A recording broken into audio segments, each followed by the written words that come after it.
మద్రిమ. శ్రావణ మాసం అంటేనే ఒక ఆధ్యాత్మిక మాసంగా చెప్తారు కదా. ఎందుకంటే శ్రావణ మాసం అనేది లక్ష్మీదేవి అమ్మవారికి ఎంతో ప్రీతికరమైన మాసంగా చెప్పుకుంటారు.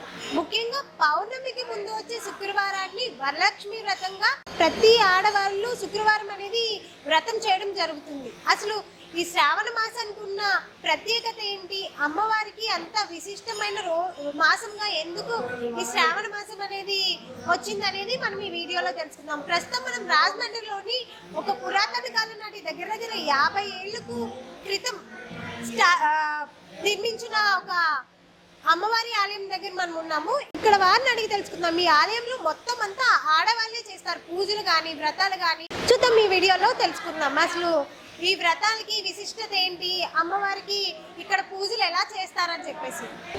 అందరికీ వరలక్ష్మి వ్రతం శుభాకాంక్షలు. మేము ఇక్కడ, నా పేరు యమున, మేము ఈ గుడి స్థాపించిన అమ్మగారికి మహారాజు యోగిని శ్రీ కనకదుర్గామాత అమ్మవారికి మేము శిష్యులం అమ్మ. మేము వచ్చి ఇక్కడ 30 సంవత్సరాలు అయింది. అమ్మ దగ్గర మంత్రోపదేశం తీసుకుని 30 సంవత్సరాలు అయింది. ఇది శ్రీ మహాలక్ష్మీదేవి ఆలయం అమ్మ. అమ్మవారు మణిద్వీపంలో ఉన్న మహాచక్ర నివాసిని మహాలక్ష్మీదేవి అమ్మవారు 18 చేతులతో అలరారుతూ ఉంటుంది. ఒక మహాత్ములు నిర్మించిన ఆలయాలు ఎక్కడో కానీ ఉండవు. అలాగా ఒక మహారాజు యోగిని అమ్మ జగన్మాతను మేము కొలుస్తాము. అంటే మాకు ఏ కష్టం వచ్చినా సరే తీర్చేదే అమ్మ కదా. ఆ అమ్మ కట్టించిన ఆలయం అన్నమాట. ఇది 54 సంవత్సరాలు జరిగిందమ్మా ఇప్పటికీ. ఇక్కడ ఈ ఆలయంలోని ప్రతి పూజలు అవన్నీ కూడా స్త్రీలే నిర్వహిస్తారు. ఇక్కడ పూజారులు ఉండరు. ఇదంతా కూడా ఒక పెద్ద అడవి జీడిమావిడి తోటలాగా ఉండేది. అందులోని అమ్మగారు ఇక్కడికి వచ్చి ఈ ఆలయం నిర్మించి ఆ తర్వాత అక్కడి నుంచి కాలక్రమేణా పాండురంగ స్వామి ఆలయం, దత్తాత్రేయుల వారి ఆలయం, రామాలయం, సంతోషమాత ఆలయం ఇవన్నీ కూడా నిర్మించారమ్మా. ఇక్కడ సరస్వతీదేవి కూడా కొలువై ఉన్నది.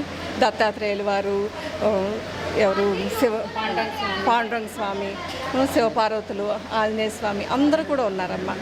ఇక్కడ పూజలు ఎప్పుడూ జరుగుతూ ఉంటాయి. అమ్మకి ఇష్టమైనది అన్నదానం, అది కూడా నిత్యం జరుగుతూ ఉంటుంది. ఇక్కడ వంట వాళ్ళని పెట్టి అన్నం ప్రసాదం వండించడం ఉండదమ్మా. అమ్మ తాలూకా బిడ్డలు శిష్యులు కలిసిమెలిసి ఇక్కడ అంతా సత్సాంప్రదాయాన్ని ముందుకు తీసుకువెళ్తూ ఉంటారమ్మా. రాజమండ్రి మొత్తానికి ఈ అమ్మ ఉన్న శక్తి ఎక్కడ ఉండదు. ఈ అమ్మ ప్రత్యేకించి 18 చేతులు గల అమ్మ. ఈ అమ్మను చూస్తే చాలు ఇంక అందరూ తన్మయత్వంతో ఉండిపోతారు.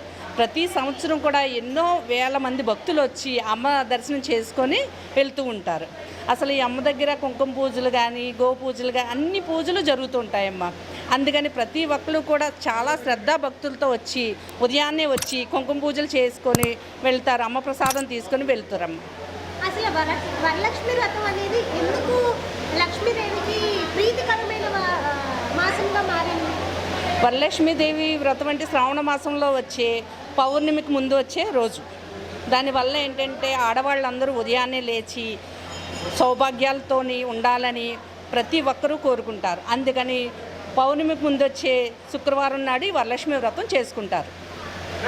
అయితే వరలక్ష్మి వ్రతానికి ఇక్కడ ప్రత్యేక పూజలు చేసే పూజలు ఏంటంటే ప్రత్యేకంగా కుంకుమ పూజలు చేస్తారమ్మా. అందరూ కూడా వచ్చి ఇక్కడ వ్రతాలు చేసుకుంటారు, కుంకుమ పూజలు చేసుకుంటారు.